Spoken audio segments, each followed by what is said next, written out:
Let me also begin by thanking you for the introduction, as well as express my happiness in being able to come back to this very beautiful place. I remember last year was the first opportunity that I had, and I remember it being not only a wonderful Dhamma place, but a very youthful place, a place for a lot of the young people who are inspired not only to practice, but also involve themselves in various activities. So it's a great privilege and a joy for me to be able to be here again this evening. And so I've been asked to say something about the 12 wells. And before I say that, I do want to find out who found this topic. You did, okay. Because the 12 wells, as it is phrased as a topic, is not necessarily a topic that you will find in the traditional text. I want to, before speaking about it, I wanted to go a little bit back into the background. Do we need translator, or is English okay for everyone? It's okay. So, just a little bit about the background of the title of the 12 wells. A couple of years ago, during one of my retreats, I had the opportunity, I was thinking one day, and I was primarily thinking after having spoken with Dhamma students around the world now for almost 30 years, and dealing with students of different levels and understanding. And one thing that is very significant that we find is Buddhism. Now, not just because I am a Buddhist, of course because I'm a Buddhist, but not necessarily just because I'm a Buddhist.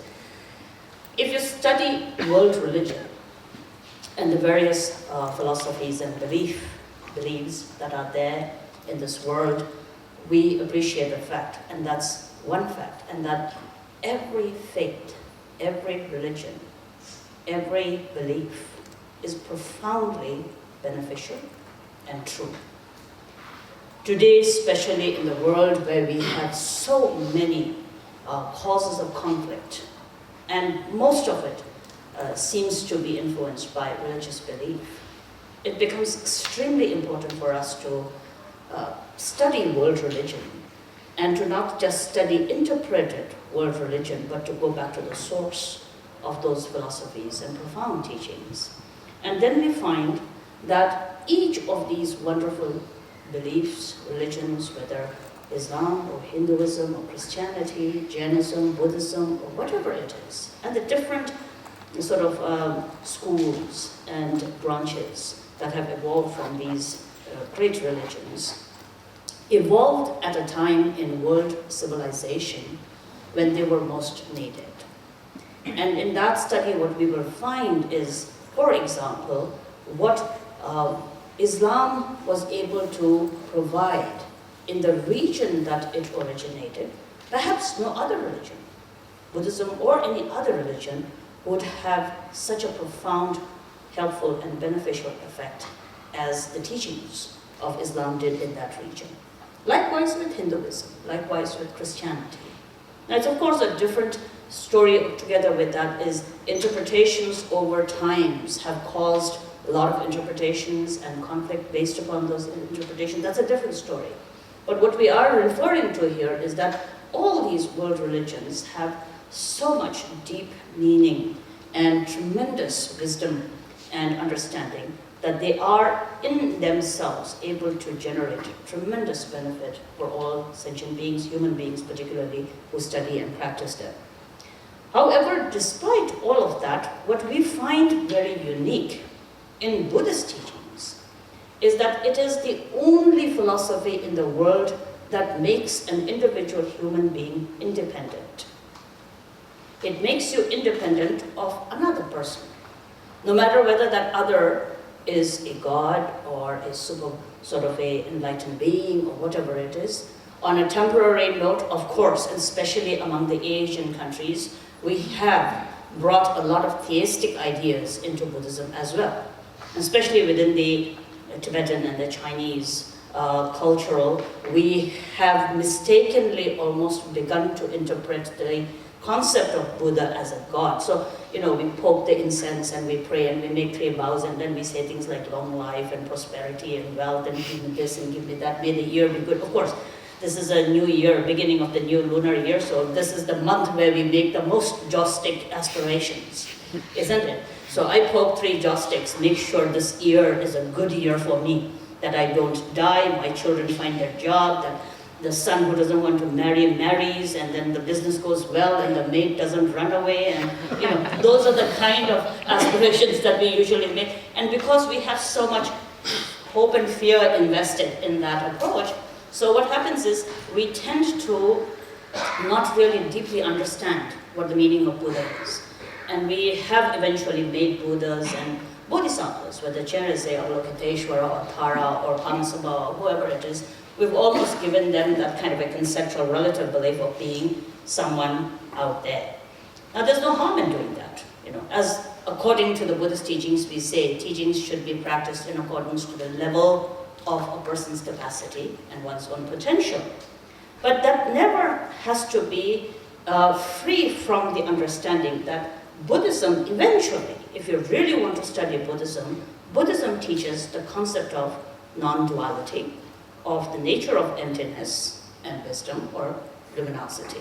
That the ultimate nature that we intrinsically have, and that means intrinsically is individually inherent of one's own self. Intrinsic must be taken literally. Intrinsic, yes, intrinsic, but out there. Not that kind of a misunderstanding regarding intrinsic, but genuinely true meditator, true Buddhist is someone who recognizes the intrinsicness of Buddhahood, inherent of oneself. This Buddha, Shakyamuni Buddha, the Buddha of our times, is revered as the Buddha not because of a particular status, but it is he who realized that intrinsic Buddha in him, thus achieving the state of Tathagata, thus gone beyond the Buddhahood. Now, seeing so, the Buddhist doctrine emphasizes from day one, meditators and those who are practitioners of the Buddhist teachings progress a path to discovering that intrinsic Buddhahood inherent of one's own self. And therefore, one of the very simplest ways, Yapesh, come up here, come up here. I get to sit with you only once a year, so it's always nice that we can do it, at a close proximity. And then you can check whether I'm correct or not in what I'm saying.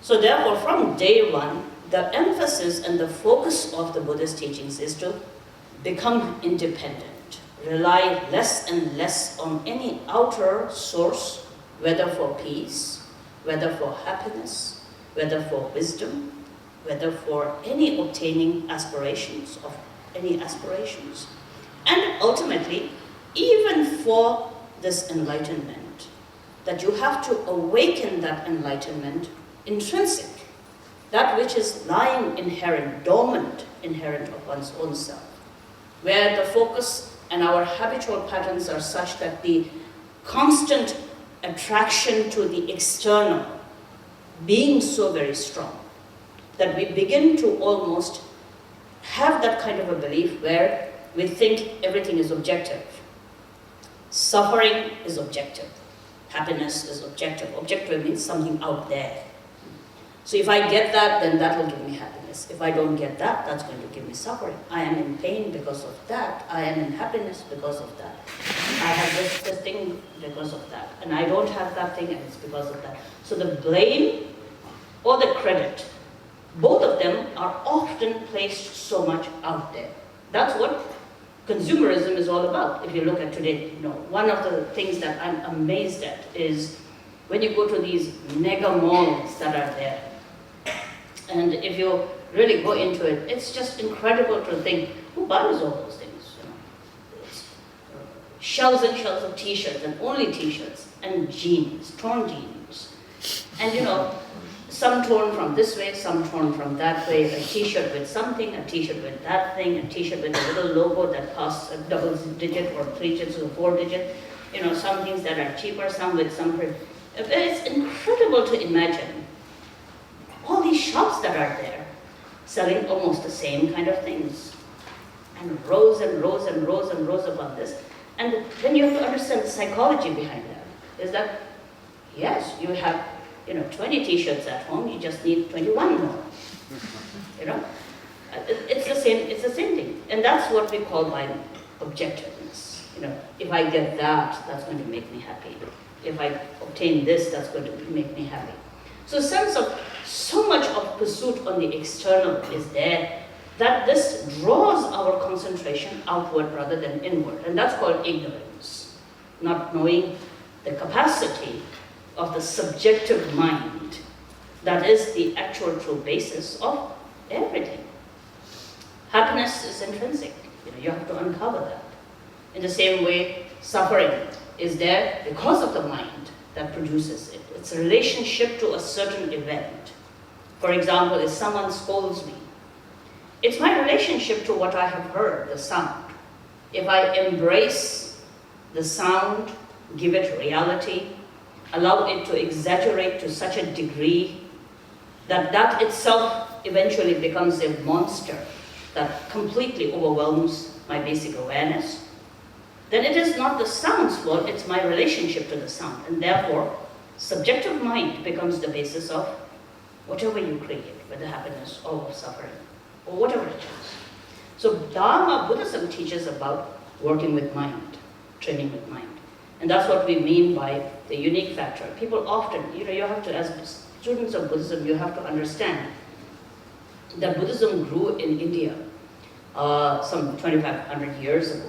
And India is an extremely rich country, probably of all the different cultures around the world. China, India, as we all know, were the two great civilizations. Not only because of any other reason, but because of the wealth of spirituality, wealth of culture, wealth of thinkers that were born in these countries. And in that capacity, India, especially in those times, was an extremely rich country. And if you study Hindu philosophy, you begin to understand the depth and the wisdom of the Hindu tradition as well. And therefore, a question might be asked is, why did it ever become necessary for Siddhartha to come out with another philosophy? What was there that he did not find in existing religions of his time that he felt it necessary to actually go deeper and then bring out this path that we today believe in called Buddha Dharma? And what we find is it's not a dissatisfaction with Hinduism, it's how it was interpreted.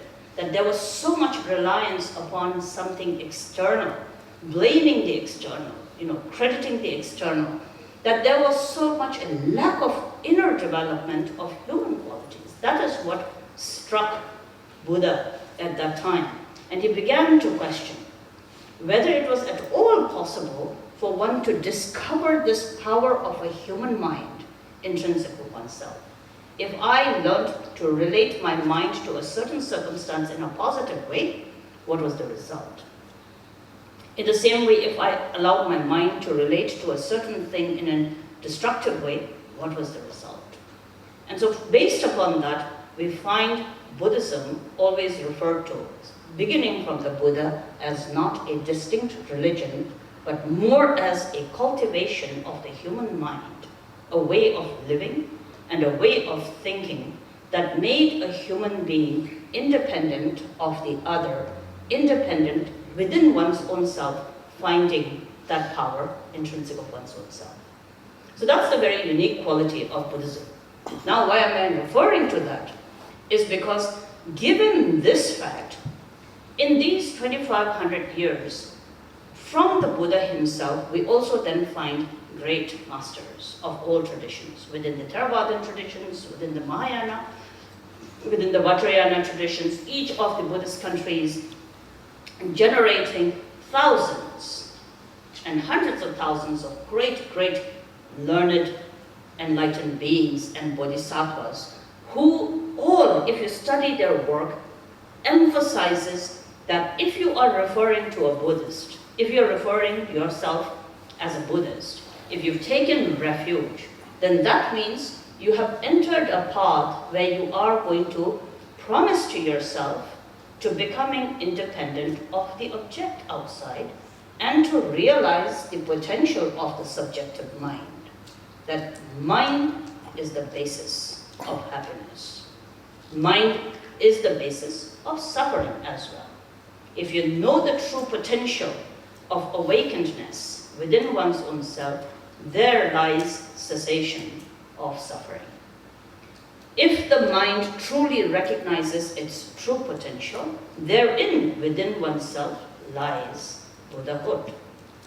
Ignoring that potential of the mind brings about the cause of suffering and cyclic existence. Is that where the ignorance propels us to move outside of one's own self? And once you're propelled to the movement outside of one's own self, then you're really dependent. If you're dependent, then the things and the causes that you are depending upon, of course, dictate your life. And that is what propels us into this cyclic existence due to the cause of ignorance. Now, therefore, all of the masters will always say, don't be ignorant.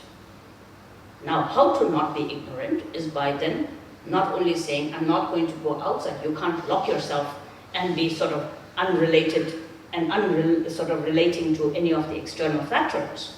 So therefore, the whole process of the Buddhist teachings turn to learn the nature of what you think exists as true outside of yourself. And you will all know that this is then simply called learning the nature of emptiness, learning the nature of impermanence, and learning the nature of interdependence. So the great teachers and the masters of the Buddhist tradition basically phrase and emphasizes all teachings that teaches us to examine the nature of what we believe is true. So that in knowing the true nature, one frees oneself from the habits of relying upon the outer and turn to the intrinsic mind and begin to work with one's own mind. Now therefore, the study, Buddhist philosophy, when you say I study Buddhist philosophy, basically it then emphasizes three concepts. Learn the nature of impermanence. That's the nature of everything. Everything is impermanent, transitory, changeable. Second thing is, nothing is independent. Everything is interdependent. Based upon a cause, there are consequences. Whether we call it karma, whether we call it codependency, whether we call it interdependent nature. And the third factor is, since everything is essentially impermanent and interdependent, if you go through a thorough examination, everything's nature, the nature of everything is actually emptiness. It is not true. It is illusory in nature. There's nothing to hope. There's nothing to grasp. And therefore teachers say, when you have strong hope, look at the nature of the hope. And you will know it's just a thought. And it's up to you whether you want to tighten it or not. You know, I always give this example because it's sort of simpler to understand. You know, tie yourself with a chain. Let's say if I'm standing by this pillar, and then somebody ties me. The members of BGF decide to punish me. They tie me on this pillar, and you tie a big chain around me, and then the end of the chain you tie with a big padlock, with a big lock over there, right? And I'm suffering there thinking, I should have never come to BGF. Now they've managed to sort of trap me here. And Muilan and Betty are the reasons why I'm here. Weiling and June are the reasons why they drove me over here. These were the people are the ones who are giving me suffering. Buddhist Gem Fellowship, these people have now imprisoned me here. And so that's the sense of constriction, the sense of being imprisoned, the sense of being tied. Now on the other hand, if I look very closely, members of the BG have made a mistake. In that they have tied the one end of the chain with a lock, but the other end, the chain has two ends, right? Mm-hmm. And the other end of the chain, they've given me to hold it, right? So I'm holding that chain. But my concentration is on the lock that they have put. So I begin to blame everybody else. Whereas the easiest thing would be is chain or no chain, pillar or no pillar, lock or no lock. I can just loosen up the other end of the chain from my hand and, I'm free. Grasping, the concept of grasping and attachment in Buddhism to a concept is like this. Is that yes, temporarily, since everything is interdependent and originating, we do have experiences. We have good experiences and we have bad experiences. But beyond the impermanent, interdependent, illusory nature of whatever experience we are encountering at this moment, the pivotal factor remains is your relationship to it. What are you going to do with that thought? Somebody is very mean to me, all right. Now the concentration is, that's somebody who is mean to me. That's the lock, that's the pillar, that's the chain. But on the other hand, having done something mean to me, it's now absolutely my freedom of choice. What do I want to do with it? I can suffer it for years and years, and that's what we ignorantly many times do. And therefore people meet each other during parties and socializing, and you see the other person at the end of the room and you say things like, I do not want to be in the same room with this person. 25 years ago on that Wednesday afternoon, he said that thing to me. We can keep it so very strong and constricted in our own minds. And so what happens is, we don't see the potential I have of releasing that thought, of freeing myself from thought. And instead, we tend to project so much on the external, sort of the conceptual ideas. So the Dharma teachings often emphasizes the need to understand the immense freedom of choice that you have in how you relate to each of these encounters or experiences. So therefore, meditation is look at the nature of thought. All of our different teachings. When you study philosophy, it says, look at the illusory nature of things, look at the impermanent nature of things, look at the emptiness nature of the things. You read the Heart Sutra, and the Buddha says, no eyes, no ears, no nose, no mouth, and so on and so forth, no consciousness, no this, no that, no birth, no old age, no sickness and death. The whole emphasis of the Mahayana teachings is to understand that ultimately, as the Buddha in his first teaching says, you think, therefore it is. Isn't it? Whatever you think, you give it a reality. And it's entirely up to you how real you're going to make it. We make hopes very real. We make fear very real. We make aspirations very real. We make insults very real. We make praise very real. We make happiness very real. We make suffering very real. And the reality we give to it makes us subservient, slaves, and completely dictated by the conceptual ideas that we have given a reality to. So therefore, Buddhist teachings emphasizes gaining freedom from the ignorant belief of reality by examining the nature of things. So therefore, all of us who take refuge in the Buddha and the Dharma and the Sangha, becoming Buddhists, are expected to understand eventually the concept of emptiness and truly rely upon the awakened potential of the inner mind. Now coming back to the topic that we were talking about. Now given this background, whenever we speak about Buddhism, that all of the teachers from the time of the Buddha himself will always emphasize knowing the true nature. So we have the Four Noble Truths: suffering, cause, cessation, and then the path. Isn't it? Now if you look at just the very basic principles of Buddha Dharma, it says there's suffering and the suffering has a cause. Cause is ignorance. Eradicate the ignorance. What ignorance? Ignorance of not knowing the true nature of emptiness. Right? You've heard this before.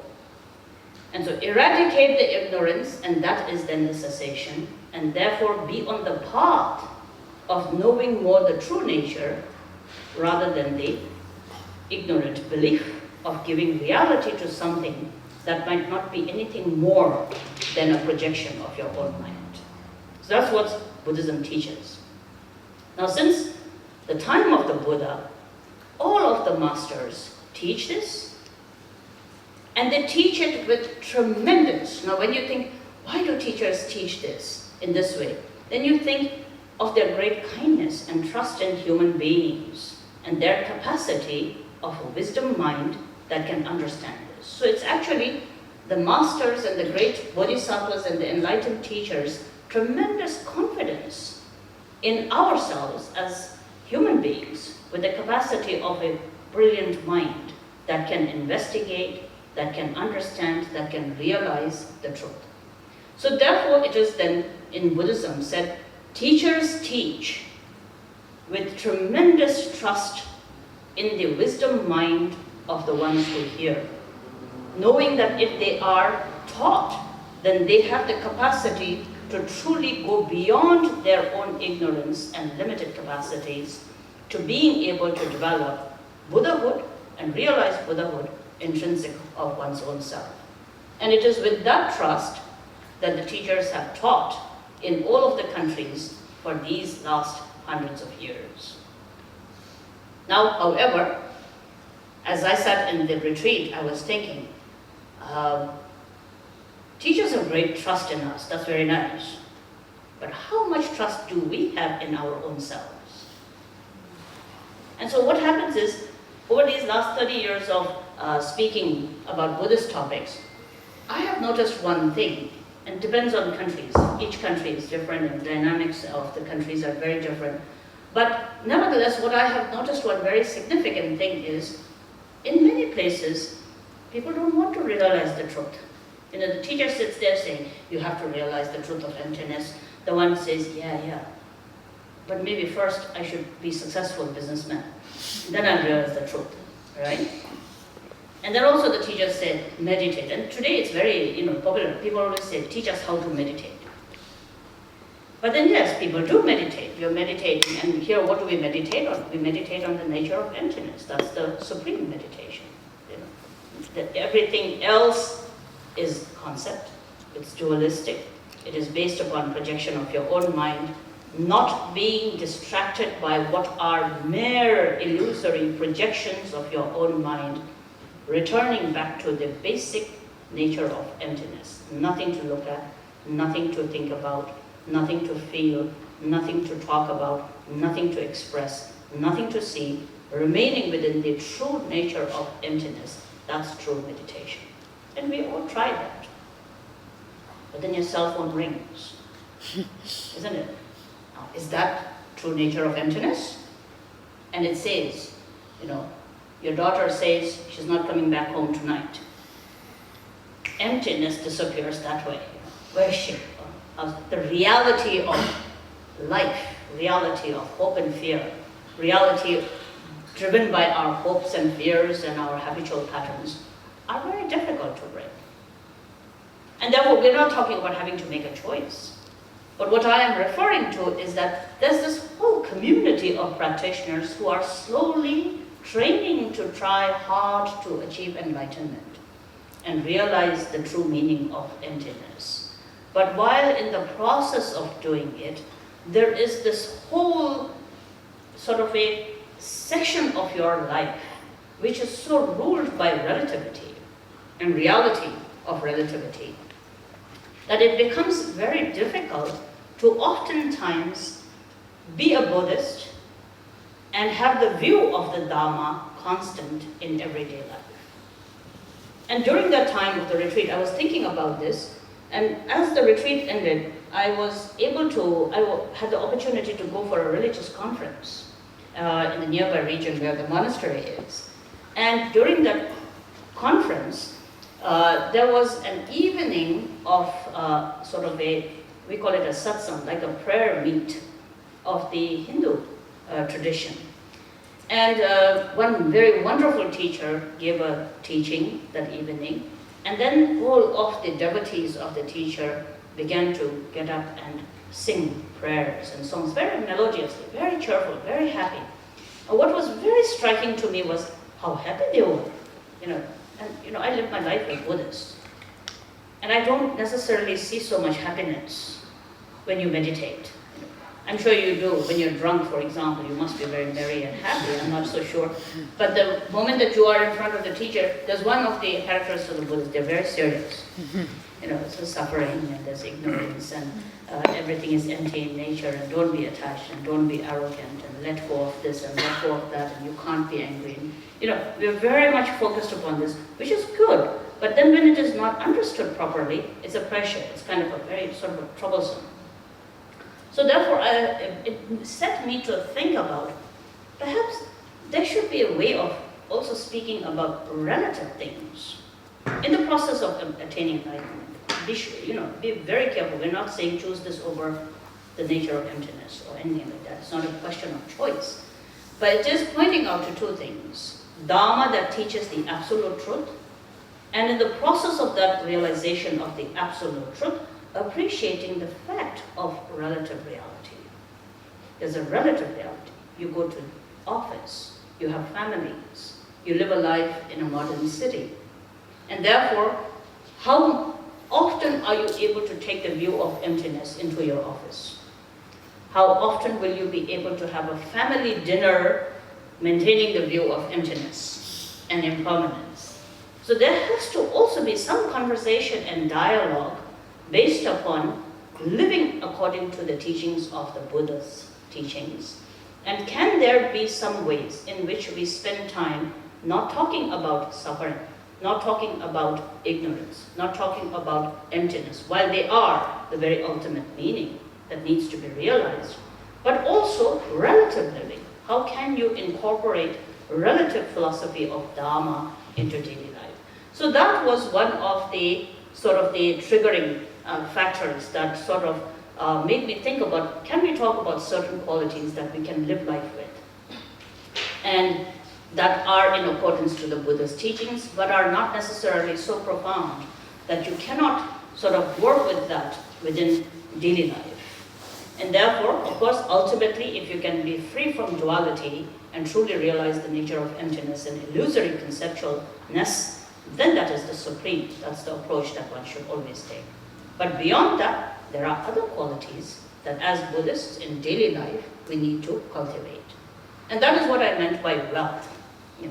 But it also is sort of the origin is, it was around the New Year time when I came out of retreat, and usually they tell you to say something, Skype or write something, people tell you to do something on it.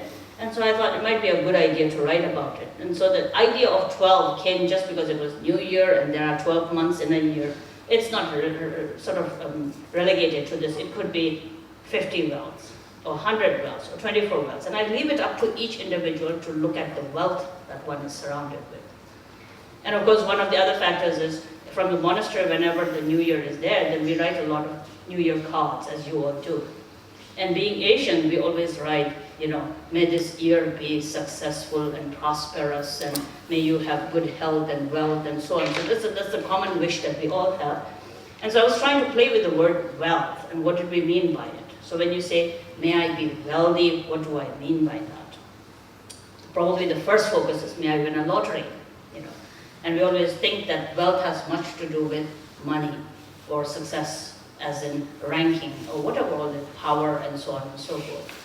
Those are also wealth, and there's no harm in wishing them. All Buddhists, of course, are always trying to play lottery and win so that you can make a large donation to a temple or so on and so forth. So far, no Buddhist has won that big a lottery, I know.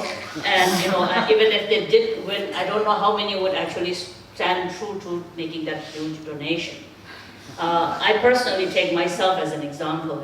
Sometimes when I'm far from my home or the monastery, I always think, when I return, I'm going to give this person, such a nice person, I'm going to give this person 1,000 rupees and say, enjoy, this is your pocket money. Then closer to my returning, I think, yes, but this person sometimes is not also listening to me. So maybe 1,000 is too much, maybe 500 is quite enough. And then I get, I land in India and I think, yeah, but you never are sure what they will do with the money, so maybe 500 is also too much, 100 is quite enough. Tomorrow I'm going to meet this person, and usually the thought is, should I, shouldn't I? Oh, it's useless, I'll have to do it all over again and again. The expectation is too much, they will again ask for it next time, so I cancel the plan. So sometimes I always think, if we won a lottery, we always think, Buddha's bless me if I win this $1 billion.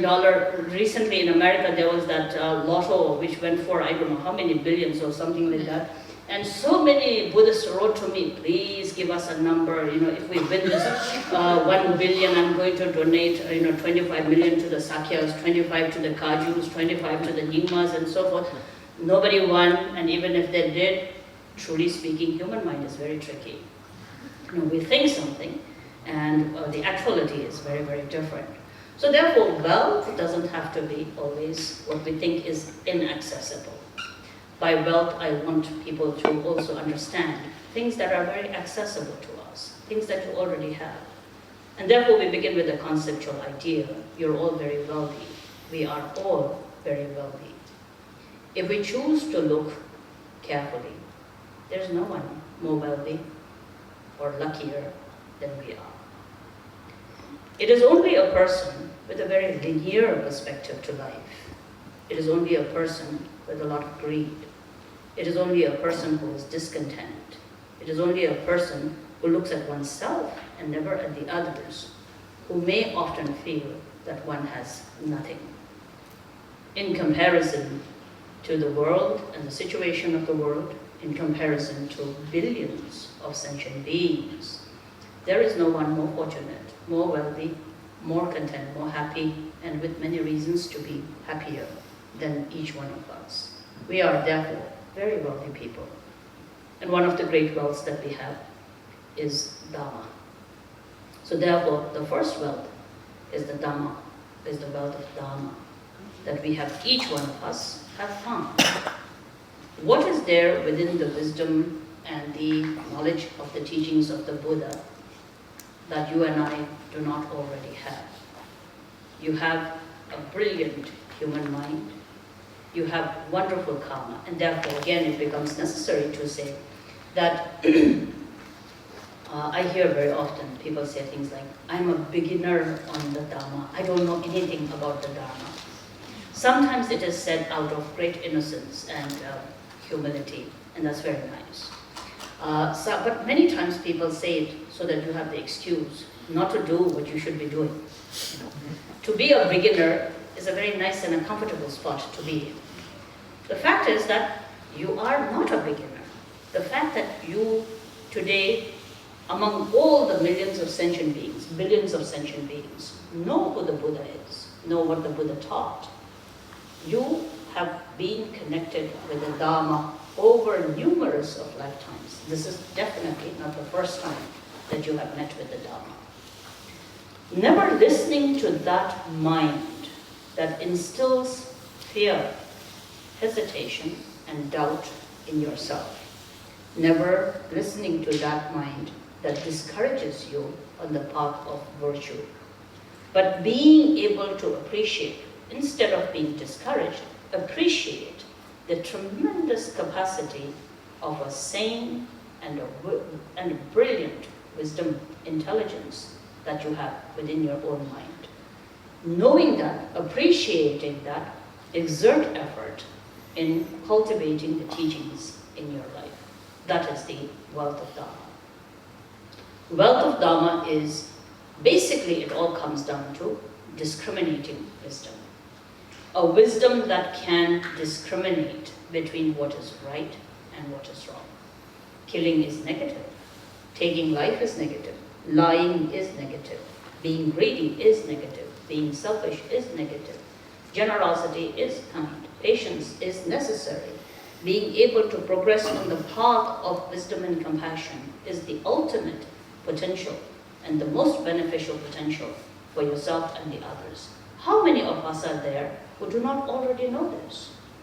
It is not dependent upon someone sitting on a high chair or a throne with a brocade and a hat to tell you that. No great revelations and prophecies have to be made. It's a common sense that each one of us are able to distinguish, discern, and understand. That's the great awakened mind that you are endowed with intrinsically. That is the wealth of the Dharma. But it's a rough one. It's like a rough diamond. It has to be polished. It has to be cut. It has to be made refined and brilliant and untainted.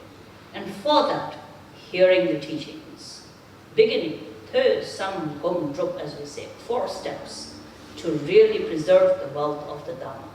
First is spend considerable amount of time listening, hearing, studying, reading and listening to the teachings is the entranceway, the gateway to the acquiring of Dharma within one's own self. But only listening has no benefit until the listening is taken to the path of contemplation. Contemplation comes in 2 main categories, or is divided into 2 main aspects. Contemplation is pondering, to think about it. I use the word pondering so as to emphasize the fact that once having heard, you, as we say, hearing from this ear and then it comes out the other ear. Not doing that, but blocking the other ear.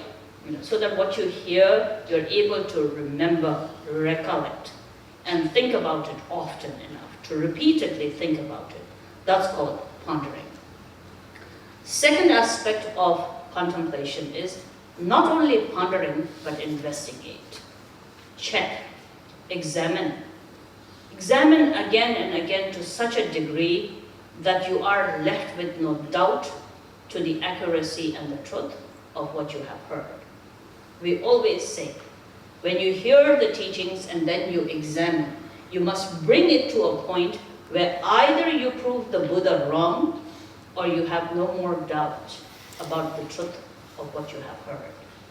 That's the power that dispels doubt and hesitation. Hearing the Dharma, contemplating, examining the teachings, and then upon examining, when the truth of the teachings has arisen in your own mind, then meditating. And here, meditating means to allow what you have discovered after hearing and contemplating to seep into yourself completely, to familiarize yourself. Meditation, as the word itself is, and it's important to keep that in mind. Meditation or samadhi. Samadhi, simply the Sanskrit term for meditation, means to allow the continuum of awareness to be uninterrupted over a prolonged period of time. That's what samadhi is.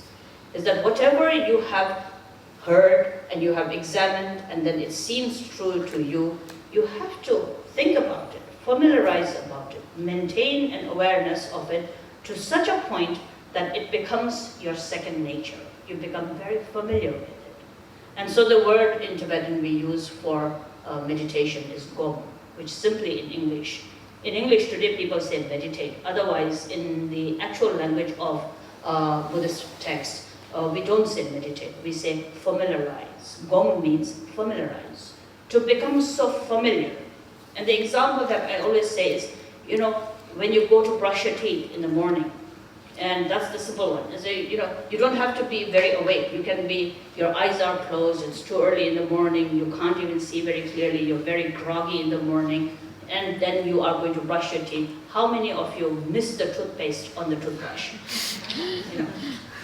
Or even better still is, when you are, speaking with somebody else while having a meal, how many of you, because you're concentrating on the conversation, miss the spoon to your mouth and you put it in your ears or something like that?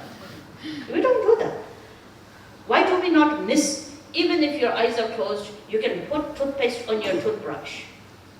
Even if you're not concentrating very well and concentrating somewhere else, you know how the hand moves to the mouth to actually put the food in your mouth. What's the reason for that? Is familiarity. You do it often enough, to such a point that you are so very familiar with it. To make yourself familiar with what you have heard as the teachings is therefore called meditate. And therefore, hear the teachings, contemplate and examine the teachings.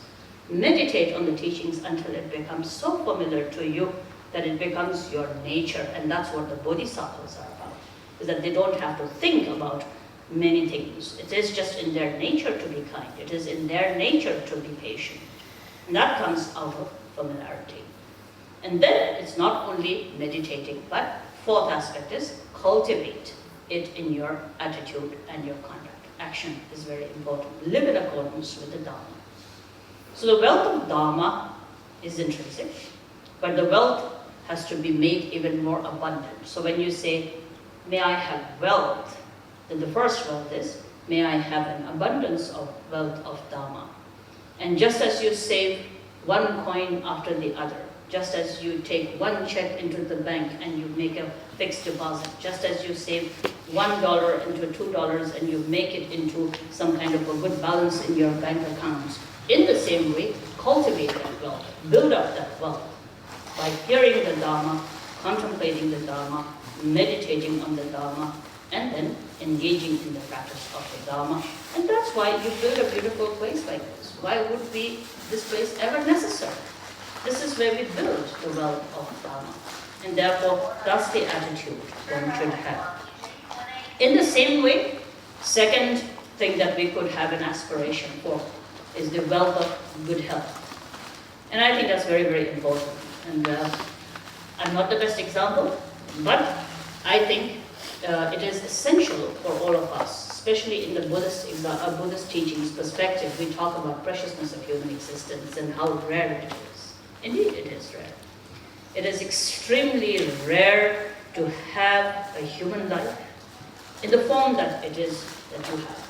There's a wonderful story about Milarepa, the great yogi who was meditating.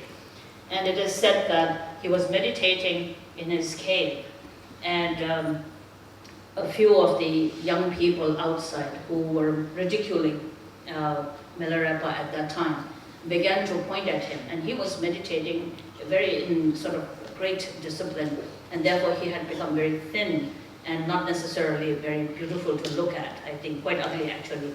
And so these beautiful, young men and women look at him and they see this man meditating in the cave, and then they become very afraid. Oh, and they say, oh, how ugly that one looks, oh, how terrifying that person looks. And so at that time, Milarepa sings a song, and it's a very beautiful long song, but in that song there is one part where he says, I have heard that it is extremely rare to obtain the precious human body. And it is true in the teachings, and many of you have read the teachings where examples of various kinds are given to suggest how rare it is to obtain a human life.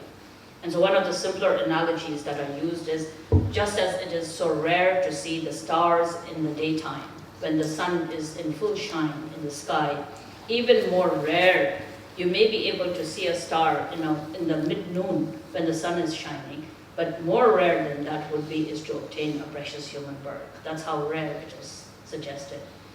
Now, however, like Milarepa says in the song, and Milarepa says, I have heard it is so very rare to obtain a precious human body, but when I look at these foolish people outside, I don't think it is that very rare at all. Now, however, when we look at it too, and a lot of times we think, anyway, in the world we talk about overpopulation, especially in a country like India, from where I come, then the population is a great big problem. So one often thinks the texts talk about how rare it is to be born as a human being, but it doesn't look very rare, when you look at the sort of the overpopulation of the world. But in the song of Milarepa, again, furthermore, then he begins to say, indeed, it is very rare if you look at what we really mean by human beings. Of all the billions of human beings that are there today, how many are there who even think I am a human being? How many are there who are in the circumstances that meet with the Dharma? How many are there who have the opportunity to not only meet with the Dharma, but to engage in the Dharma? And that brings us to a very small population. Just imagine billions of sentient beings, and of the billions of sentient beings, how many do you think are truly there who have time to rest and think about their own mind as the basis of happiness? And among those very exclusive, very limited number of people who have such an opportunity, you are there. And that's what makes you very wealthy. Now, when such a rare and a marvelous, wonderful, precious opportunity is what you have obtained, then are you taking care of it? Or are you allowing this life to just be wasted? Impermanence is inevitably there. No matter how many joss sticks and incense we do and offer prayers and offerings and so forth, exactly how long do you think you're going to live? Let's be very optimistic. Each one of us are going to live 108 number of years. Since we're Buddhists, let's find an auspicious number. 108 years. Now, if I were to talk about myself, if I really were able to live 108 years, 50 of that is gone. Isn't it? If I'm very optimistic, chances are I'm not going to live 108. That's more, 99.9%, or at least 100% even at this point. I know, I'm not going to live. But even so, if I were to live, 50 years are gone. And I have what, how many? 58 years more left. Now 58 years, if it went just as fast as the last 50 years went, it's not a lot of time at all. And that makes me very worried, isn't it? But let's get down to true reality. Exactly how many years do you think you're going to live? And in comparison to that, how many years have you lived?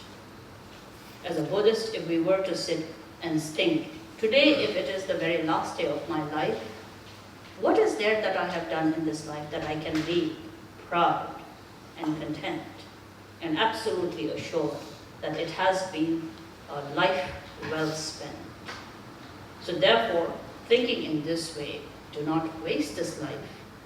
Do not waste this life with all the distractions and all of the different kinds of, unawareness as causes of unawareness. But appreciate the rarity of the life, appreciate the shortness of this life, and build a healthy lifestyle. And a healthy lifestyle begins with contentment. To be able to have a balanced outlook.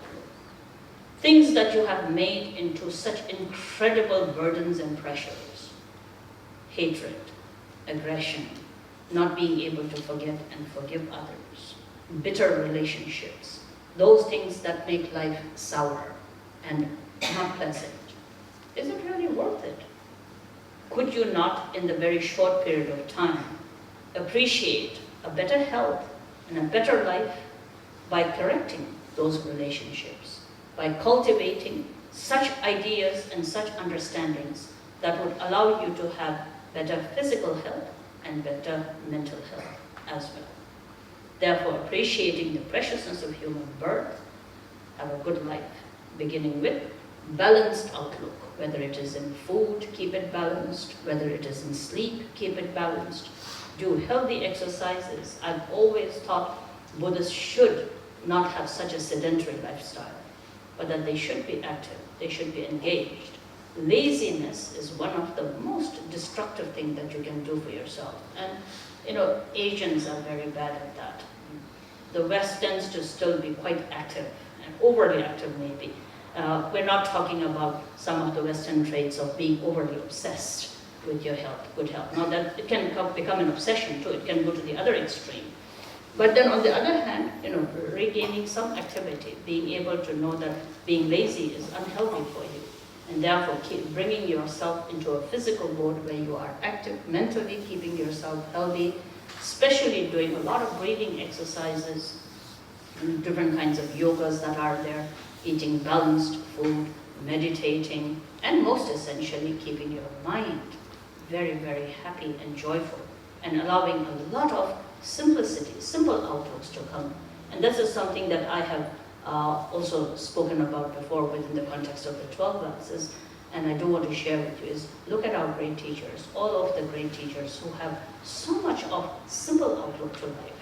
This is something very unique you find. You look at His Holiness the Dalai Lama and how he can just laugh at simple things, You lose your shoe and he bursts out in laughter.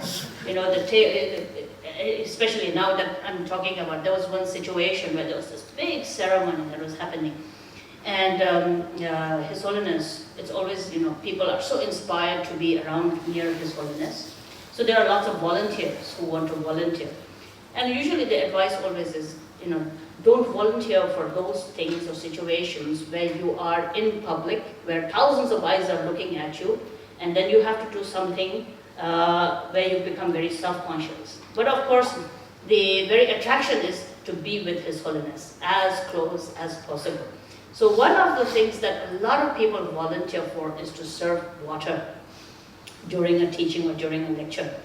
And I remember at that time there was this teaching going on, and there was a person, a woman, and she was practicing serving water, walking from not so far away, a stage, that distance. All she had to do was bring the glass of water, put it on the table, bow and leave. And she must have been practicing this for the last 1 week or so. And so we were in the audience looking, and she comes. And of course,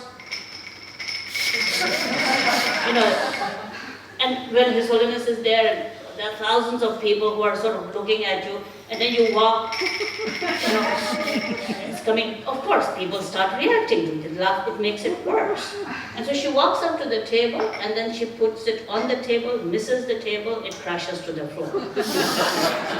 As a great disaster, it's sort of so much upset. And because it was in the West, so all the people went, that's such a big thing. And the reaction is, what is His Holiness doing? His Holiness laughs and he laughs and he says, do it again, do it again. So it's the kind of this thing. Those kind of things where, you can make it into an issue. How dare, who appointed this person there? My water fell, the Holiness water fell down, Probably you could make a big issue out of it, and you could make the person feel terrible. How did you do it? I told you not to volunteer. But then it was such a pleasant experience. Something that we remember more than what His Holiness talked about that day. If someone asks me, what teaching did he give? I don't remember. But what we remember is this wonderful, inspiring event. And that's how our life should be. Healthy life is where you have that kind of an easy nature, simple nature, which out of concern for another person can diffuse attention, where it can make things simple, where there is a childlike innocence and a childlike enthusiasm in your mind. So therefore, consider this. Third thing that I do think is very important for us to cultivate is a good outlook on what is success, especially where everybody is looking for success. May I be successful? And what is success? To keep it very precise, I think success is much more based upon honesty in what you are doing, sincerity and a wholeheartedness in the effort that you put into any action, than to measure success by the result. Today, the greatest damage is success is always measured by result. In this world that we are today, in where the economics is what is always the deciding factor of how you are successful. So people say, if you bring in so much of money, then you are successful, you're a good employee, if you fill the target, and this is the target. So everyone's trying to just meet the target all the time. And that's making us all more robotic rather than human beings. As Buddhists, outlook to your own life must be in effort in what you are doing. Well, whatever it is that you are doing. I've always said, be very successful at simple things. Be successful in being a good dishwasher, washing the dishes. Wonderful stories, if you look at, I'm always inspired by great Zen masters, and in the Zen tradition especially, where so much of the emphasis is given to sweeping, sweeping and washing the floor.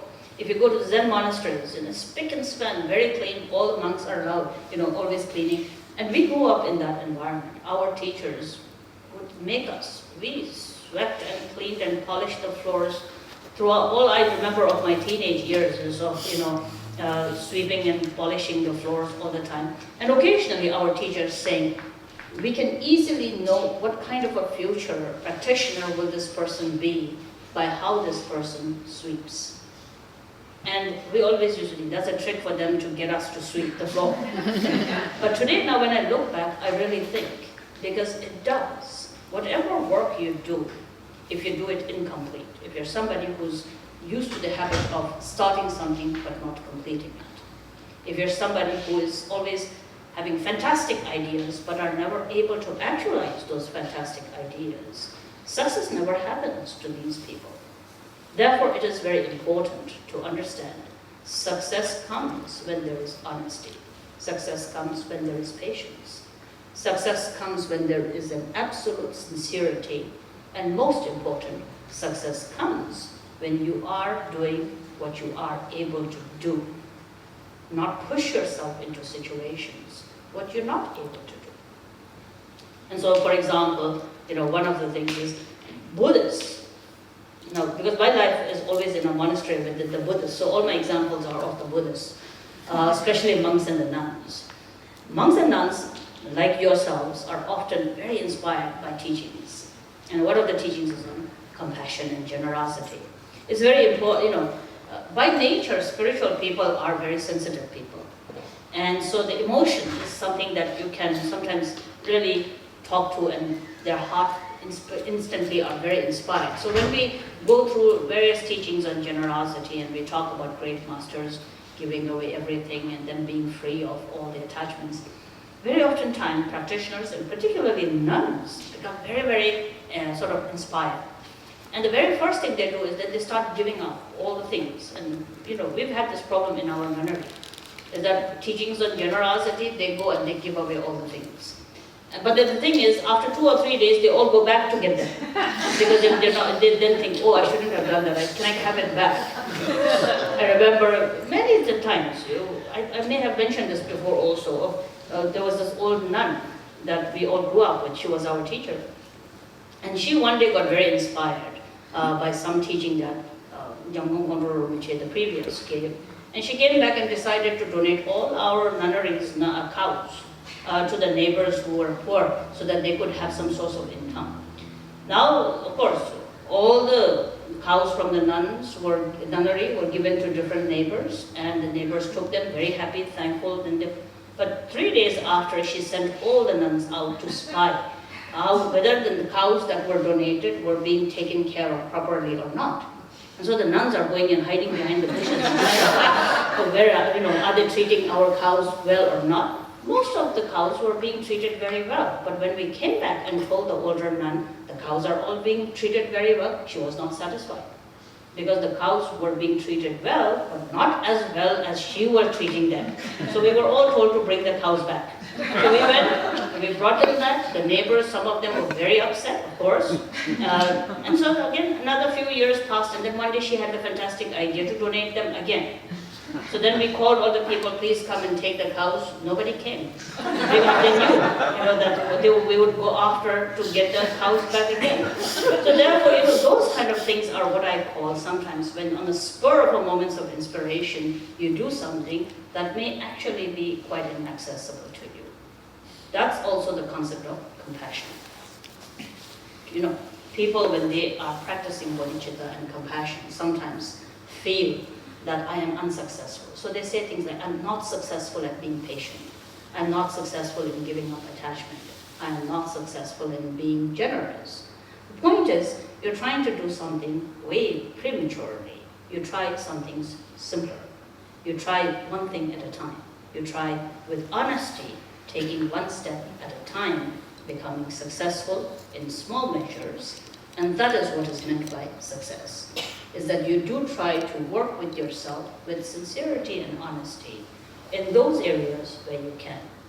You may not be able to drop everything and go to Africa and work as a social worker, but you could be kind to your children. You could be kind to your husbands and wives. You could be kind to your office colleagues. You could be kind to the next person that you meet. You may not be able to donate a lot of things, but you could definitely run to the kitchen and get a glass of water for somebody else. Those are things that you should see as being successful at. I am successful in keeping my body flexible. I am successful in keeping my mouth quiet. I am successful in making my mind more generous and patient and more flexible and pliable. Success is when you recognize what's in your reach, what you have at this moment, and you do that honestly and sincerely. In the same way, try to acquire the fourth wealth of courage, which is, I think, extremely important. To be courageous is very important. And by courage, of course, all of the common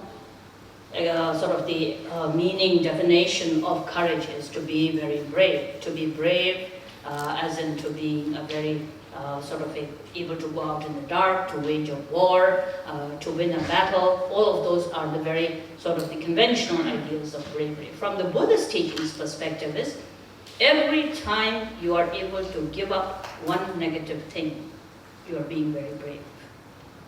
Every time that you are able to firmly make steady the resolve to be patient, you are being very brave. Bravery from the Buddhist teachings perspective is the courage to let go and to abandon negative things, and the courage to cultivate virtue, not killing any life, not taking any life, not indulging in sexual misconduct, not be so filled with your own desires that you do not have true love and affection and faithfulness in your relationship and in your relation to the others.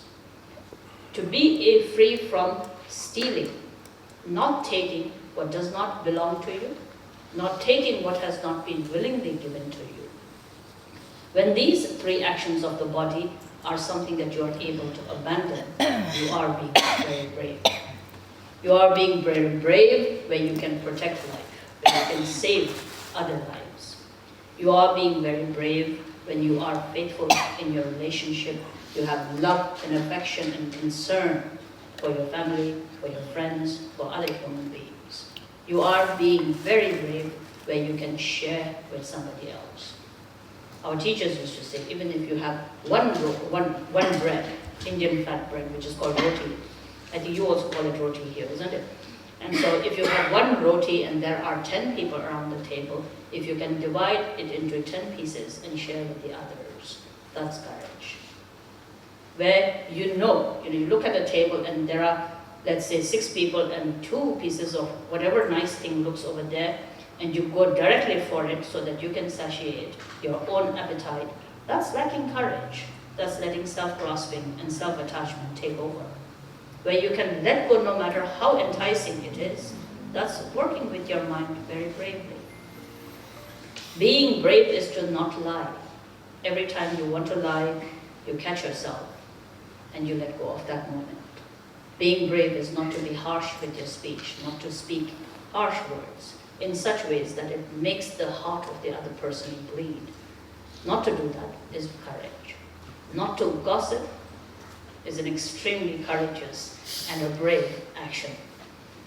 To be able to really free oneself from the speech of slander and criticizing of another person is very brave. Not to lie, not to speak harshly, not to gossip, and not to slander or criticize. 4 actions of the speech, when you give up, is an extremely wealthy thing. You are very wealthy. Instead of these 4 things, not to slander, not to speak harshly, not to gossip, not to lie, what is a positive way of using your speech very bravely is silence. It takes tremendous courage to cultivate the habit of silence. So therefore, be wealthy in silence. Spend time where you are quiet with yourself, where your speech is quiet, where your mind can be quiet just as well, because that will always take you one step closer to Buddhahood, to understanding the wisdom nature of your own mind. When you are talking so much, when there's so much external expression of every thought that your mind comes up with, it takes you further and further away from the intrinsic nature of equanimity within one's own self. Therefore, throughout the Buddhist tradition of meditation, silence is so much more emphasized. It's not because teachers want to lock you up in a room and make you not speak for 10 days or 2 weeks or whatever it is.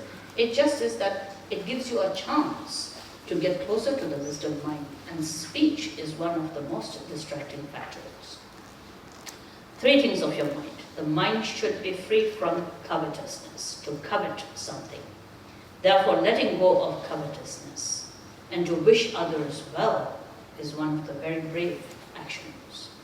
To be free from the intention of harming somebody else, to think badly of the others. I hope he fails. I hope she, something misfortune happens to her. I hope they have a disaster. I hope they are not successful. Those kind of negative thoughts generated to the others is a negative action. Giving it up and thinking kindly of the others. May others have happiness and the cause of happiness. May others be free from suffering and the causes of suffering. Thinking in these ways is an extremely courageous thing to do. And the most important thing is to settle the mind in awareness and mindfulness. Watching the actions of your body, watching the actions of your speech, watching your own mind, refraining it from doing anything that is harmful and a cause of suffering for yourself and the others. Being mindful is one of the most courageous things that you can develop in your own life.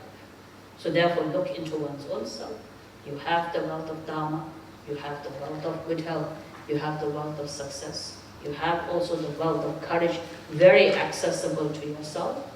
And then together with that, cultivate the wealth of friendship. Be a good friend. I'll keep this very simple, because friendship is not about how many good friends do you have. Good friendship and the wealth of friendship is, are you a good friend? As Buddhist practitioners, it's not about surrounding yourself with a lot of good friends and then to look around yourself. When we say cultivate the wealth of friendship, it doesn't mean look around and say, do I have good friends? Or he's a so-so friend, or she's a good friend, and that's a good friend. Those are all agenda-driven. Wealth of friendship is more about, am I a good friend to the others? Am I someone that supports somebody else? Am I a cause of inspiration to somebody else? Am I someone who is truly that what other people can rely upon me? If one doesn't think of it in that way, then we have the problem that many of the communities face. Today, there's a common expression among the Buddhists who say, oh, the Sangha is at fault. The Sangha is not good. I have heard many, many times where people say, I love Buddha Dharma, I love the teachers, but I don't love the disciples. I don't love the community, I don't love the Sangha. Now that usually happens is because everybody, there's a word called entitlement. And it's an important thing, a very important concept to understand. A lot of people think that when you become a Buddhist meditator or a practitioner, you are entitled. I am entitled to a good teacher.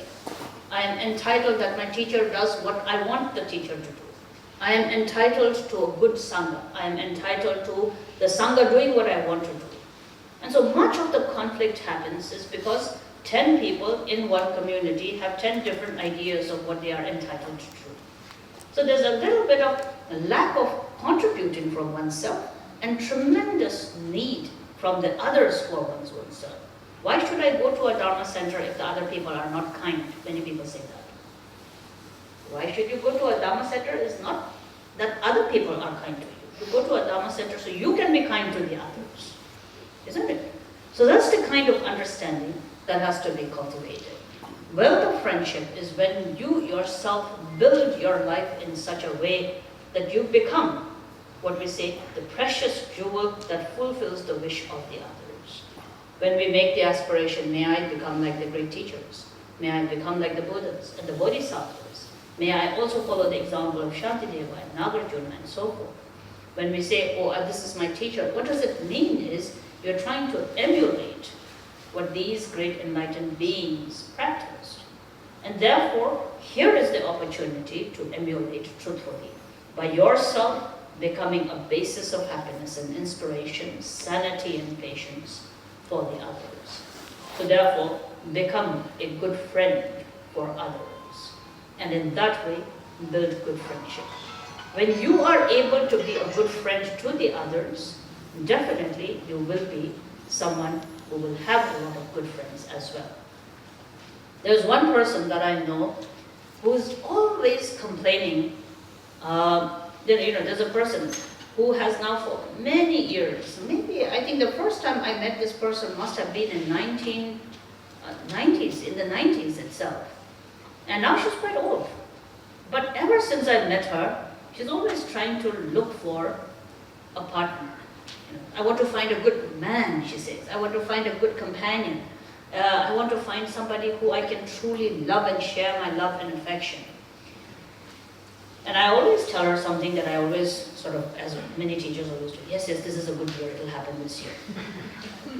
What else can you do? So you keep the hope alive for another person.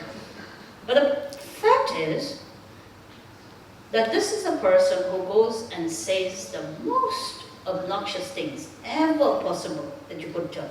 If you go to a person, the first person she meets, she will say, I don't like you, don't sit near me. She's that kind of a person who's so cutting in everything that she says. If a person, simple things like makes a cup of tea, she'll take a sip and she'll say, horrible, and keep it there. Now, it's very rare. I don't know who is there, at least in my acquaintance, who would fall in love with a person whose first remark about you is the most cutting insult ever possible. If you say to another person, you look terrible, you're the ugliest person I've ever seen in my life. Does that other person say, I love you, I'm falling in love with you? It doesn't happen. So in the same way, if you want friends, you'll have to be a good friend. That's as simple as that. If you want other people to be good to you, you'll have to be good to the others. If you want other people to be generous, you have to be generous. Even in the beginning, if it doesn't seem like, again, having said that, many people often say, I have been so generous for so many years, but nobody is being generous, even no matter how generous I am. You still have to be patient, because that's what it is training the mind. Why we meditate, why we become Buddhists, why we take refuge, why we follow the teachings, why we learn about how to train the mind, why we walk the path of the virtue is not to change, not to expect a change from the others, but for ourselves to begin walking the path of that change and transformation. Therefore, cultivate the wealth of friendship by becoming a wonderful friend yourself. The next dimension is the wealth of skill. Wealth of skill is do something, but do it well. And that's, I think, one of the, I'm not so sure, I'm not very familiar with how the communities function in Malaysia. But primarily in many of the communities around the world, there is sort of a community has different responsibilities. And very often people like to choose the responsibility. Chant master is one of them. I want to be the chant master. If there are in a community, the person will say simple things like, when a teacher is coming, I want to be the first person to take the teacher around. Or I want to be the one serving the water, or whatever it is. But there are other things like scrubbing the floor, doing the dishes, opening the doors, switching the light off. Very rarely do people appreciate those facts. Everyone wants to be the someone special. I remember one time, many, many years ago, I had the opportunity of going to Taiwan with His Holiness. And I remember during one of the teachings, this is very much in our Asian countries, it happens, is first few rows had those select chairs with the word VIP written on them. And I remember His Holiness was giving a teaching, and the teaching was parting from the 4 kinds of attachment, right? The teaching is titled Parting from Attachment. But we had to ask His Holiness's driver to drive around for another hour somewhere else, because there was a heated argument in the hall about who is VIP and who is not VIP. Everybody who came in was a VIP, But then of the 100 or so chairs that were in the room, we had not anticipated 100 VIPs. So probably the coordinators who were coordinating the event estimated 15 VIPs, but out turned out everyone who was a VIP. So now then what do you do? Isn't it? So then we decided to mark all the chairs VIP and keep it with them. That's what often happens. is that the special. It's very attractive to be the special. Special to the teacher, the special work, even if there are 10 different responsibilities, to choose the special work. That which will not dirty my hand, that which will not make me bend down, that which will be sort of seen by everyone. And that is a certain habit that many of us have, and therefore wealth of skill is to, as practitioners, learn what it is that you can do good. There are lots of things that we are good at. Maybe you are a good cook. Maybe you are a good, speaker. Maybe you are somebody who is better at keeping quiet than to say something. You have to learn the skill that you are good and can be of benefit to the others, rather than constantly looking at the highest and the best and the easiest and the most effective, popular, and so on and so forth. Therefore, it is essential to train one's own mind to see what it is that you can do that would be of the greatest benefit to the others, and to be able to hone that skill so that what you are able to do well is of benefit to other sentient beings. And so in a Sangha, for example, within a community, I always say, look, what are you good at? Maybe you're good at passing water to everyone. Maybe you are good at simply, cooking for somebody else. Maybe you're good at cleaning. Maybe you are good at arranging something. Knowing your own skill and seeing that as a contributing factor is one of the most generous actions that you can cultivate in your own life. In the same way, the next wealth that I do mention is the wealth of laughter. And this is subsequently, up till here, Dharma, good health, success, courage, friendship, skill, those are all important. But from the laughter onwards are some of my favorite wealths. First is wealth of laughter. And I want you to think, do you have that? When was the last time that you laughed wholeheartedly, loudly, as you used to do when you were a child?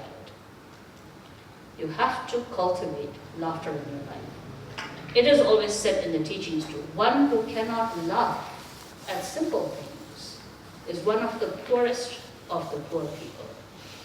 To be always so serious about everything, serious about yourself, serious about your suffering, serious about your ambition, serious about the world, serious about who might win the election, serious about the politicians. So there are moments where you can be serious. We can't escape that.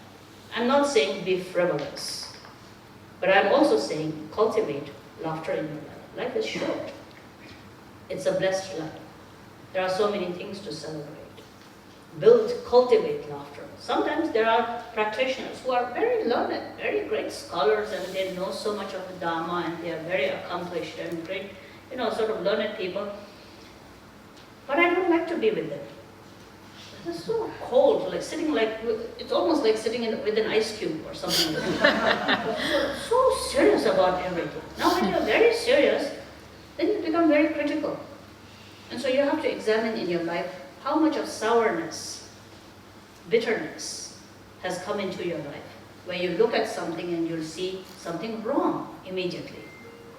I went to a Catholic school. My whole schooling was done in a Catholic convent. And so occasionally in the Catholic schools, they used to bring in sisters and brothers or fathers who used to run seminaries. And so I remember during one of the seminaries, there was a brother, I think Brother Benedict or someone who came, and he was making us do exercises. And I must have been in the 4th or the 6th grade or something like that. And it's a very common example, later I'll find out, is that, they'll make you look at a glass with half water, and then they ask each one of us to come in and do an exercise and say what we see. So this is the half-filled glass, half full with water or half empty with water, the exercise that is there. And somehow that example that I sort of as a child at one time experienced, I think is very, very helpful, because it does teach a lot about perspective and how your mind actually functions. Are you someone who sees the brighter side of things, or are you someone so bitter that you only see the negative things?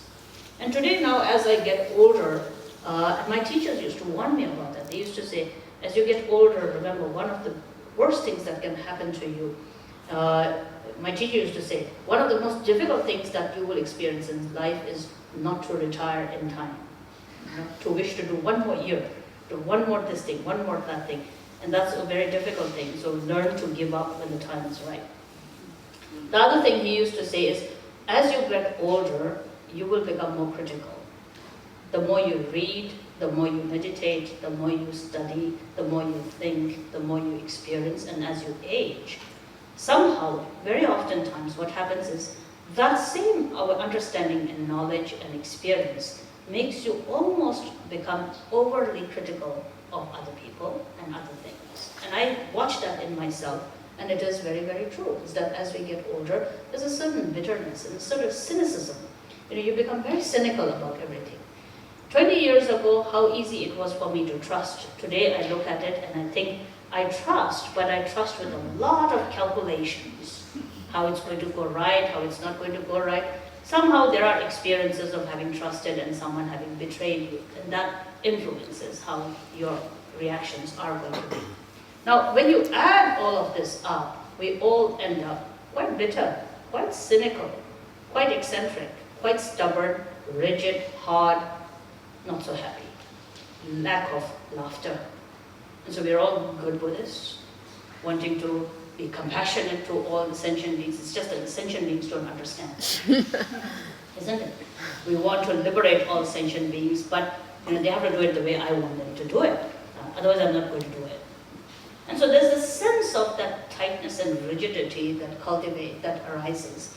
And we find many of us becoming very caught in that one thing. We don't intentionally do it, but we orient our lives to such a way that the simplicity of laughter, of gentleness, of a very simple outlook is something that is fast disappearing. We become overly serious about becoming kinder. We become extremely serious about being generous. And we become extremely serious and full of tension that we are Buddhists. There is therefore need to celebrate, need to be happier, need to be able to laugh. And that therefore is what is called world of laughter. Never let a day go by when you're not able to laugh and then see how difficult it is. In the beginning, you have to even deliberately laugh. And probably because of that, there are things called laughter clubs. I don't know whether you have it here. Do you have laughter clubs? And I think if you can't become a much more normal person who has simple laughter in your life, you can worry about it and join a laughter club. It might actually do you much better than reading another thick book on compassion and generosity and Buddhahood and so on and so forth. So therefore, cultivate laughter. Just as I'm fond of the wealth of laughter, I'm very fond of the other wealth of contentment. Contentment is an extremely important quality to cultivate for all of us as Buddhists. Whether it is through the realization of the ultimate nature of truth, whether it is because you understand the nature of impermanence, interdependence, and emptiness, whether you understand the profound blessings and the truth and the wisdom of the teacher's teachings, or for whatever different understandings that are there, cultivating contentment is one of the key practices for all meditators, Buddhist meditators. It is often said, or our teachers used to say, it is something that we experience also, is that when we look for happiness, and a lot of people say, how can I be happy? You can never find happiness. Happiness is one of the most elusive conceptual ideals. Happiness cannot be found until it doesn't begin with contentment. You find contentment and you will be always happy. You will always find happiness so much more accessible to yourself. And contentment is in what you have. And as I said in the beginning, we are very, very lucky. Just before I came here to BGF, I was watching the news in the hotel room that I was. And the whole news is nowadays about all the Syrian refugees that are stuck in different countries. Now, without going into the politics of all the situation, but it struck me about children being pushed through fences of borders of different countries.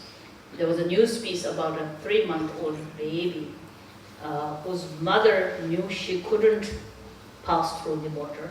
And so what she does is she throws the 3-month-old baby across the border for someone to pick up. And who knows what happens. And you and I, sitting in an air-conditioned shrine room, trying to practice compassion, and think, oh, I'm so miserable in life, nothing is going right, I need more wealth and prosperity, I need to win the lottery. Putting that joystick in the Buddha, may I have good health, long life. And it makes us sound really ignorant.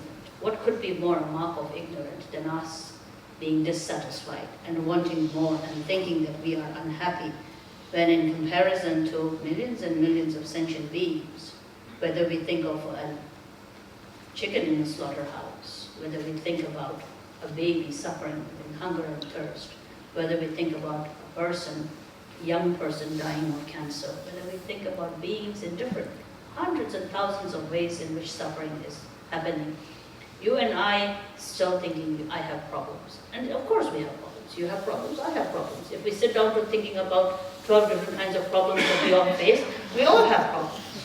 But on the other hand, problems are no problems, big or small.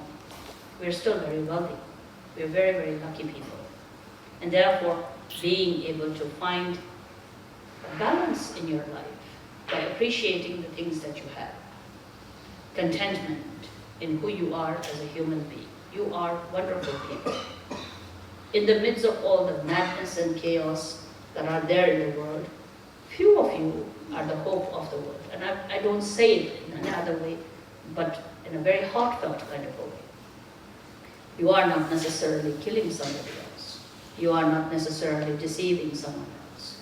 You are not in a situation where you have to take a life of another person to survive. You're not in any situation where you are induced to violence or any kind of anger. There's so many wonderful reasons that you and I can actually celebrate and be happy about. Each one of us can go back and lie down on a bed and have a good night's sleep to find contentment in that thought. And based upon that contentment, knowing there is so many reasons, therefore, to be happy, there are so many reasons why you can find the inspiration to share, to care, to think about the others, and not be bogged down by the pressures of life, by the different tensions and the different sort of difficulties even that one has in one's own life is extremely important. Because that's the force, that's the source which will allow you to be kinder and gentler and more patient with the others.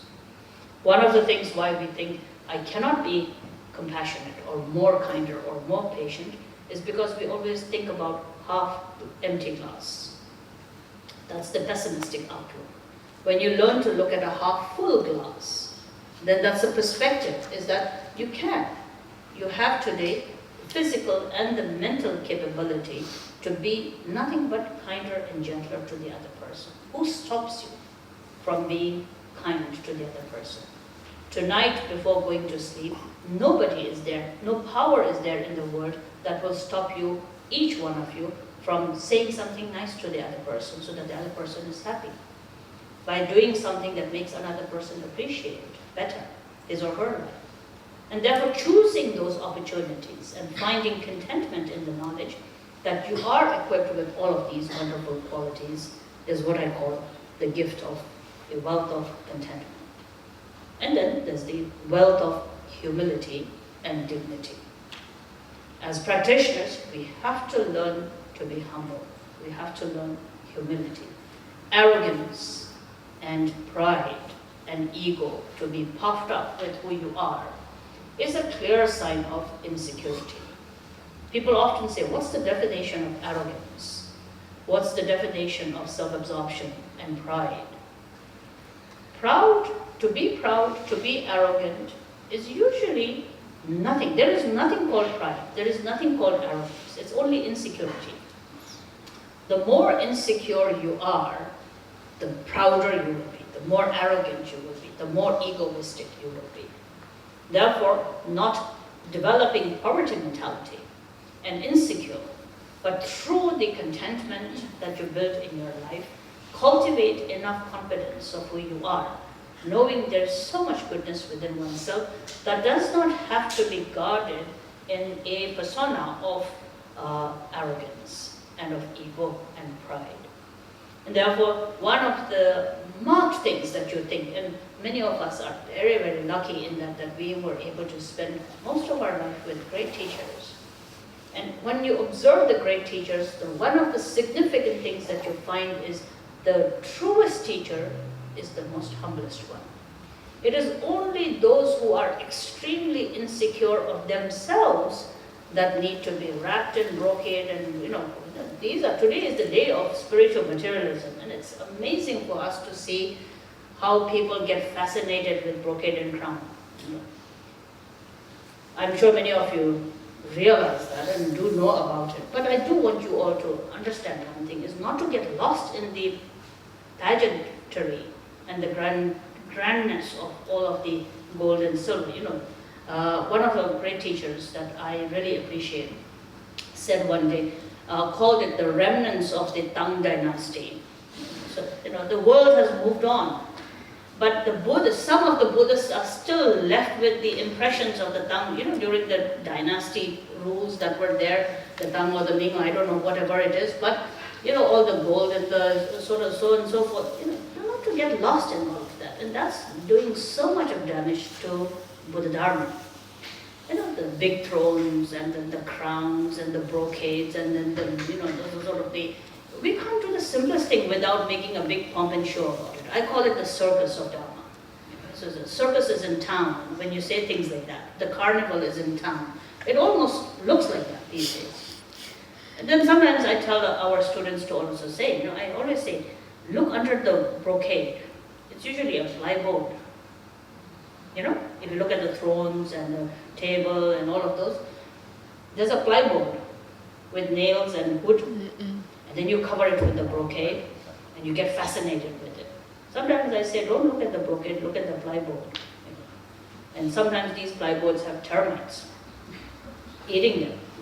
And you look at those golden crowns and then sort of holding on to them. It's cardboard. But on the other hand, this attraction so much is in the external puffiness. And so when there is, as always they say, if there's a consumer, there's always a producer.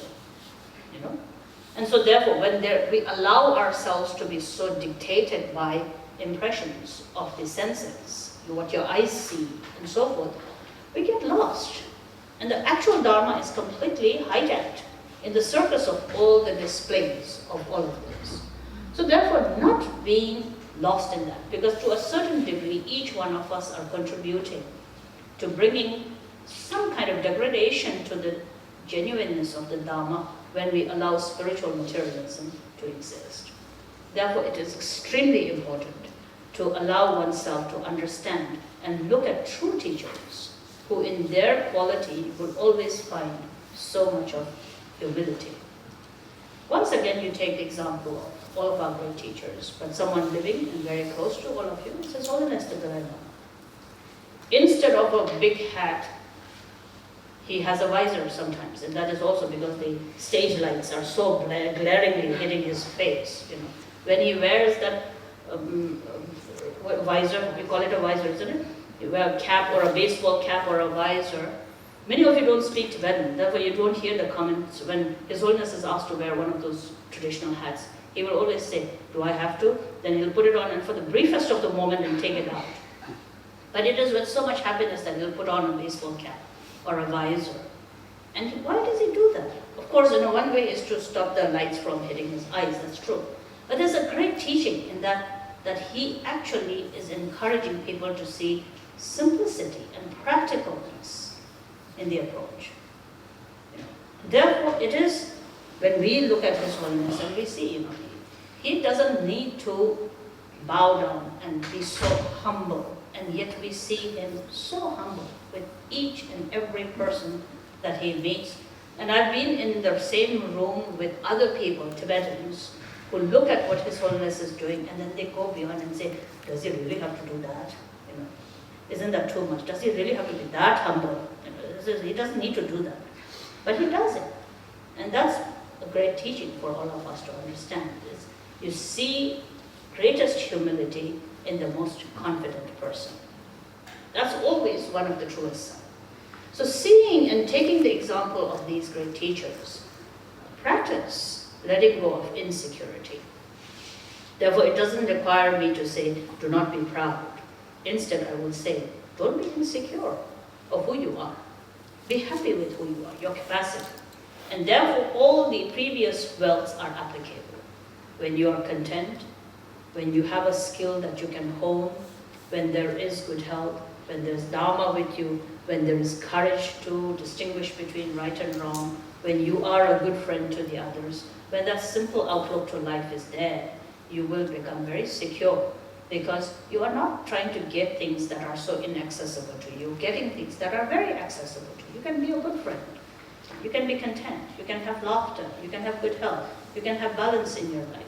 So when you're secure about that, when you appreciate and are contentment with what you already have, you're not insecure, you're secure. And when you are secure, you don't have to show up. You don't have to pretend to be someone else. You don't have to fight harder.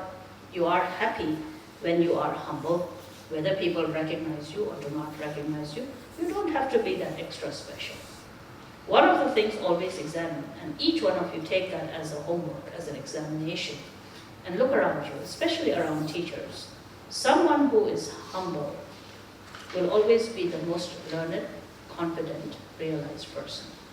Someone who has less learning, someone who is insecure, someone who is pursuing titles and ranks, someone who wants to demonstrate more and is yet insecure, will always be someone who will be very uncomfortable being humble.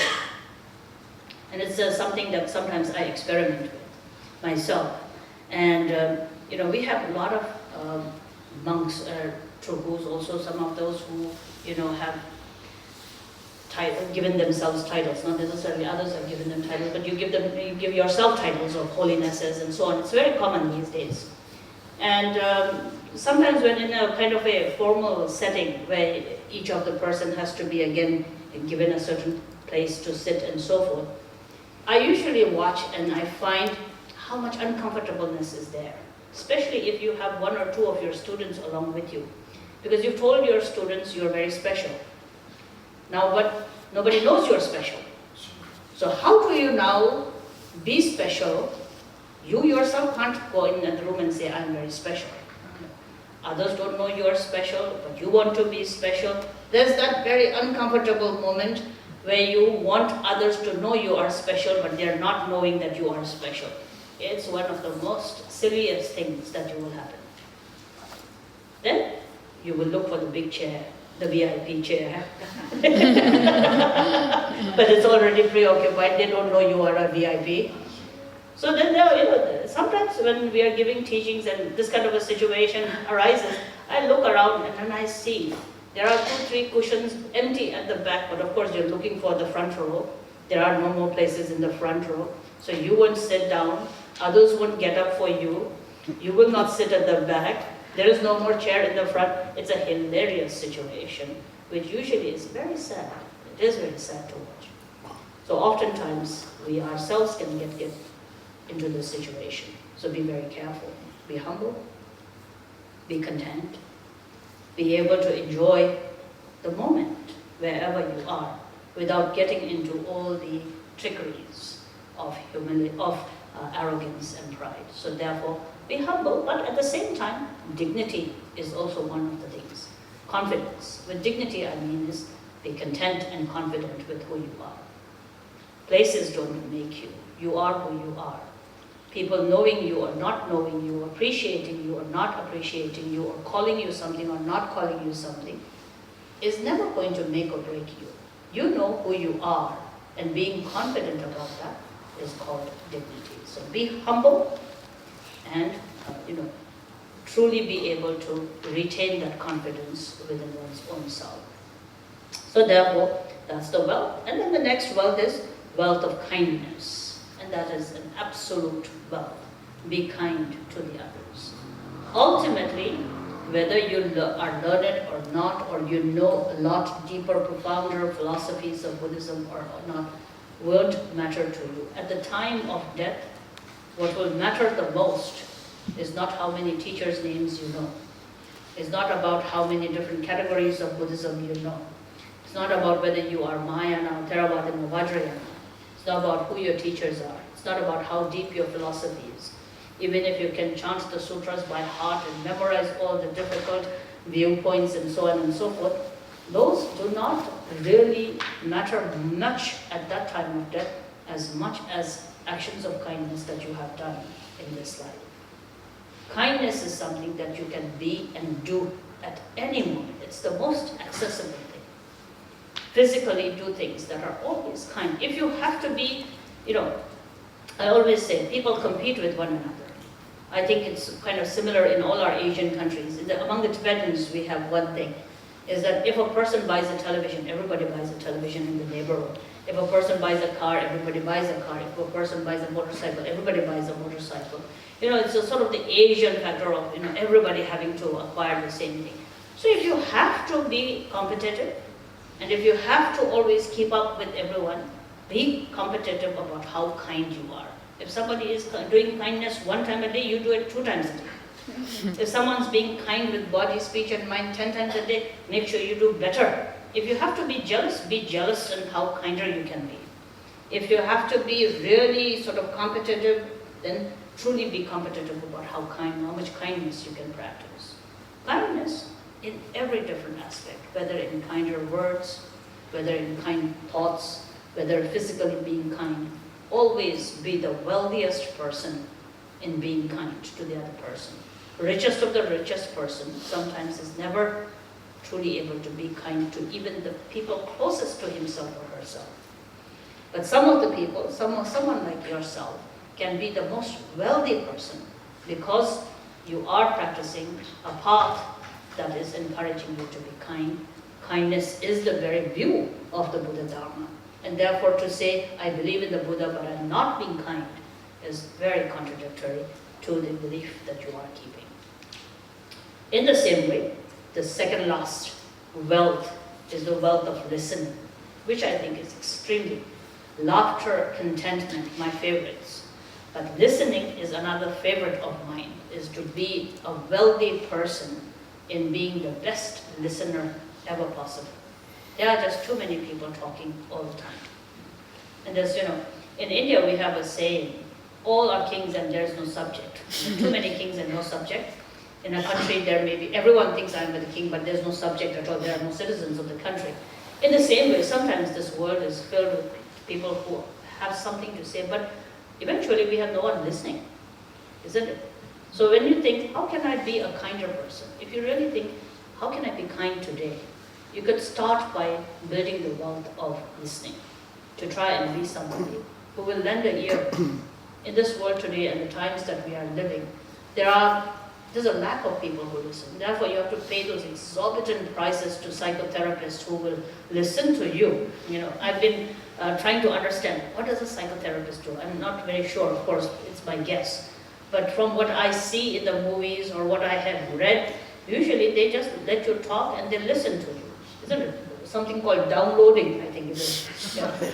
So, it's the same way. It's that, and it seems to be very helpful. Therapists are able to help a lot of people because they lend that sympathetic ear to the person to be able to articulate what their emotions and difficulties are. In your family, among your friends, in the Sangha, wherever you are, if you can cultivate the habit where you are generously saying, if somebody wishes to say something, without the agenda of your having to always give good advice, without the need or the expectation from the other person or from yourself to do anything extraordinary, but by being able to listen to somebody else, by being able to have a sympathetic attitude that is able to allow another person have the support to be able to talk to you, that's a wonderful expression of kindness that you can cultivate in this life. And ultimately, the 12th link is the wealth of renunciation. And what I mean by the wealth of renunciation comes from the Tibetan word Ngenjung. Ngenjung literally is definite release, to let go. Whatever is the greatest weakness that hinders you in developing into a wonderful, kind person, renounce that. Whether it is greed, whether it is agendas of hope and fear, whether it is envy, whether it is laziness, whether it is desire, whether it is pride. No one, other than you yourself, can introspect, self-reflect, and see what is the weakness that is not allowing you to have contentment, that is not allowing you to have laughter in life, that is not allowing you to be a good friend, that is not allowing you to have good health, that is not allowing you to really work with the skills. Primarily, what is that neurosis? What is that weakness? Of all the many weaknesses, we have many weaknesses, but among all the weaknesses, what is the primary weakness? Insecurity, jealousy, greed, pride. What is it? Introspect, self-examine, and try to renounce that.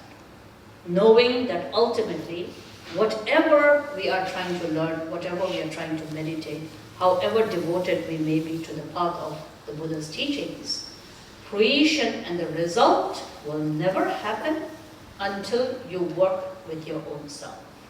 And working with yourself is giving up those things that are the greatest obstacle to your becoming a wonderful human being and a source of liberation and happiness for yourself and the others. Practicing renunciation is not becoming a monk or a nun. That's one kind of renunciation. Renunciation is renouncing that which is an impediment to your growth into a wonderful person, despite the fact that you are a Buddhist following the wonderful, profound teachings of Buddha Dharma. So in a quick sort of a runway, these are the 12 kinds of wealth. If you ask me to speak about the 12 kinds of wealth, all very accessible, all that what you have already. All you need to do is to keep in mind that this is like a rough diamond. And your being a meditator and a practitioner is polishing that diamond, is to refine that diamond.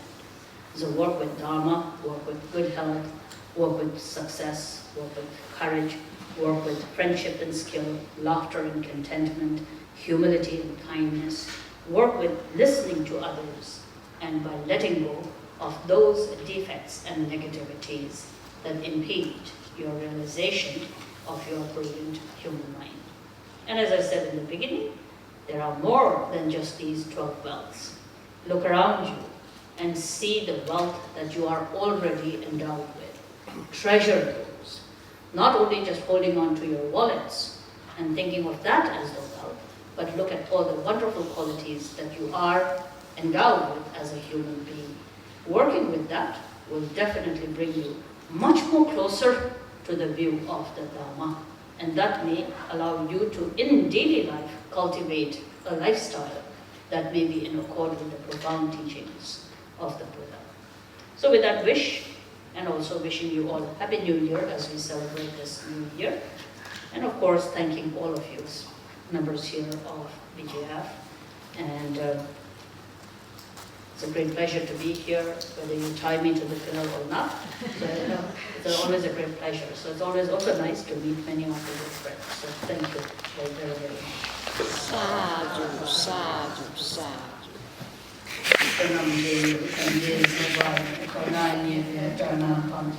Chega na che ko